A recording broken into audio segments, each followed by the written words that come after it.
سلام، امیدوارم حالتون خوب باشه. رحمان ترکمن هستم، با یک آموزش رایگان دیگه در خدمتتونم. توی این آموزش قصد داریم راجع به یک تکنیک که برای سبکسازی صحنه هامون در واقع در پروسه مدل سازی استفاده میشه اشاره بکنیم. توی این آموزش قصد داریم راجع به مبحث ویره ایمج اکسپورت صحبت بکنیم که خب این قابلیت زمانی قابل دسترسی که شما از موتور رندر ویره استفاده بکنید. همونطور که می‌بینید من یک درخت رو وارد صحنه کردم. شما با زدن کلید 7 میتونید اینجا توی این قسمت یک در واقع قسمت استاتوسی داشته باشید که بهتون تعداد پلیگون ها و تعداد ورتکس هایی که توی صحنه موجود هست رو بهتون نمایش میده و همینطور که می‌بینید این درخت در حال حاضر 1,827,000 پلیگون داره. حالا چرا ما از ویره ایمج اکسپورت استفاده می‌کنیم؟ ببینید الان یه درخت داریم توی کار. اگر من شیفت رو نگه دارم و موو کنم از این درخت چند تا کپی بگیرم، مثلا 5 تا کپی، ببینید تعداد پلیگون‌های من به 10,900,000 افزایش پیدا کرد و ببینید من برای یک جابجا شدن یا یک چرخش توی صحنم خیلی دارم به سختی و با کندی این اتفاق برام میفته و خب این توی پروژه ممکنه اذیت کننده باشه برای ما.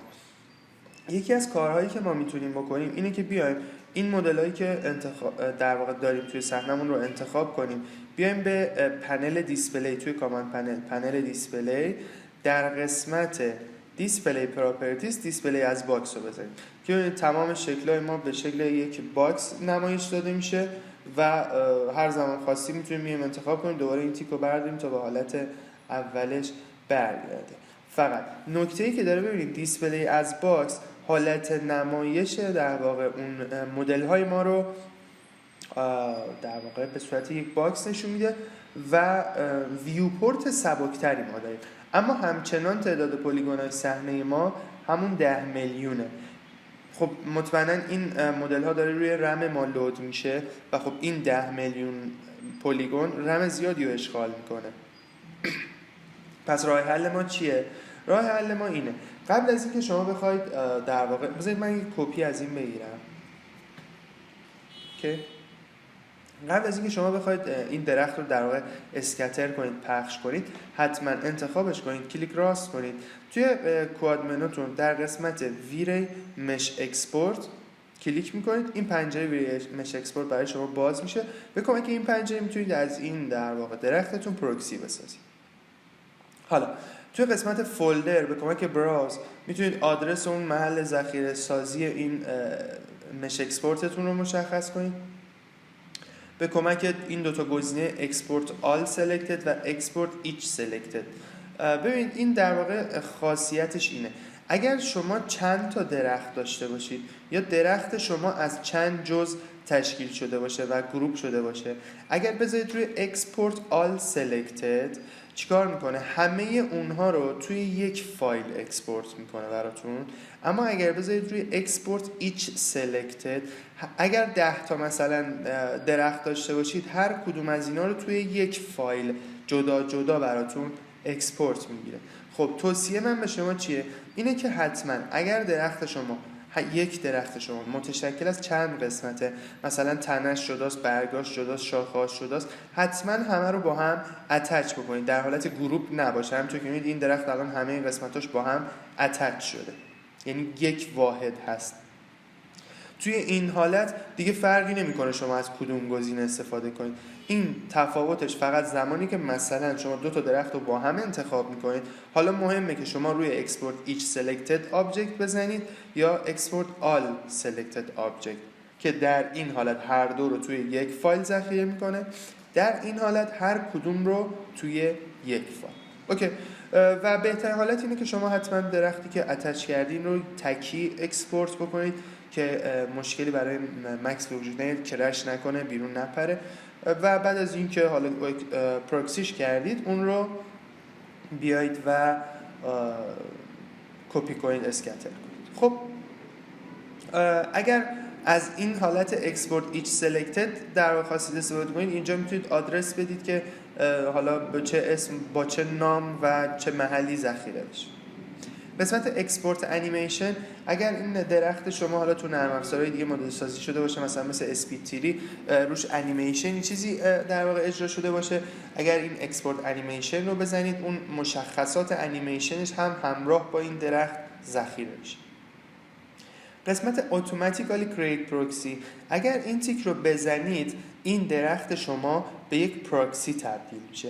اما اگر این تیک رو نزنید فقط این مدل شما به صورت یک مش اکسپورت میشه توی فضای هارد شما و به صورت یک پروکسی دیگه توی صحنه نمایشش نمیده و بعد خودتون جداگانه بعدن از قسمت کرییت جیومتری تب ویری بکنید که ویری پروکسی بعدا باز اون مش اکسپورتتون رو با یک ویری پروکسی لود بکنید که خب برای به جای اینکه ما این کار رو انجام بدیم توی همین مرحله تیک اتوماتیکالی کرییت پروکسی رو میزنیم، خودش اتوماتیک یک ویری پروکسی رو ایجاد میکنه و این مش اکسپورت این مش رو برای ما لود میکنه. خب اگر اکسپورت پوینت کلود رو بزنید این مش شما به صورت نقطه نقطه در واقع اکسپورت میشه که خب حالا ما باش کاری نداریم. و قسمت مهم بعدی ما این فیس این پریویو ما هست. ما به دو مدل میتونیم نحوه نمایش این توی صحنه رو کنترل بکنیم. یکی این که فیس این پریویوش رو مشخص کنیم، اگه 100% باشه یعنی تمام این فیس ها رو به طور کامل برای ما نشون بده، یا اینکه میتونیم از این مین ماکس پریویو فیس استفاده کنیم که میتونیم بهش بگیم حداقل 0 تا فیس و حد اکثر مثلا 10,000 تا فیس از این آبجکت رو برای ما نمایش بده. یه نکته وجود داره، شما گفتیم اگر از 100% استفاده کنید یعنی تمام این حجم رو بهتون نشون میده، اما تا تعداد 10,000 تا فیس. یعنی این مهمه، اگر اینو مثلا شما بذارید روی 2000 تا به صورت 100% تا 2000 تا پلیگون رو فقط یا در واقع تا 2000 تا فیس رو بهتون نشون میده. این الان این در واقع آبجکت 3 میلیون پلیگون داره، درسته؟ 3 میلیون فیس داره. خب شما اینجا میگید حد اکثر 2000 تا رو اجازه نمایششو دارید. حالا میتونی بگی از این 2000 تا مثلا 50% شو نمایش بده که این به این صورت عمل میکنه. برای مدل های حالا پر دیتیل پر جزئیاتی مثل این درخت‌ها یا ماشین معمولا همون عدد 10,000 تا جواب میده، یعنی از این 3000 تا 3 میلیون پلیگون فقط 10,000 تاشون نشون میده. من خودم معمولا بین 8000 تا 10,000 اینو تنظیمش میکنم. قسمت پریویو تایپ حالت مختلف نمایشه که همین حالت ریفایند کلاسترینگ کوالیتی این بهترین حالتش هست. توی اون دوتای دیگه ممکنه یه سری ایرادات و مشکلات به وجود بیاد و حالا قابلیت خودشون رو دارن، ممکنه سبکتر باشن، سرعت بیشتری تو لود کردن داشته باشن، ولی خب توی کیفیت این مدل هم ممکنه ایراد به وجود بیاد.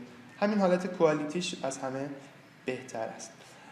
و اپتیمایز فور اینستنسینگ رو هم اگر بزنید توی موقعی که داری کپی میگیرین در حالت اینستنس خب اون بهینه بودن خودش رو حفظ خواهد کرد.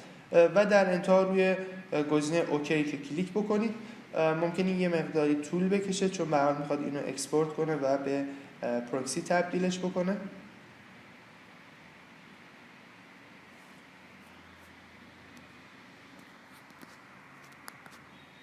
خب همونطور که می‌بینید بعد از اینکه عملیات اکسپورت تموم شد درخت ما به این صورت در واقع خودش رو نشون داد. من این درخت رو یه لحظه دیلیتش میکنم.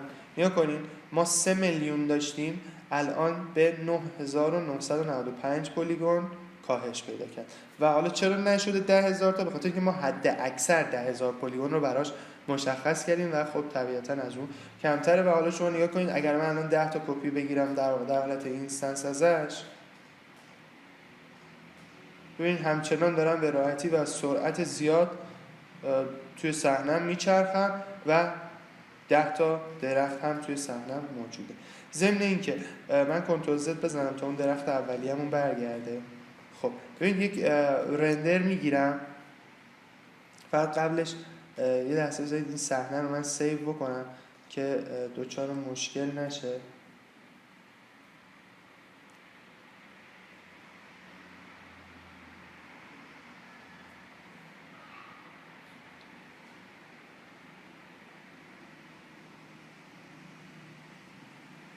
خب من دکمه رندر رو میزنم تا یک رندر از این دو تا درخت برای ما در واقع بگیره.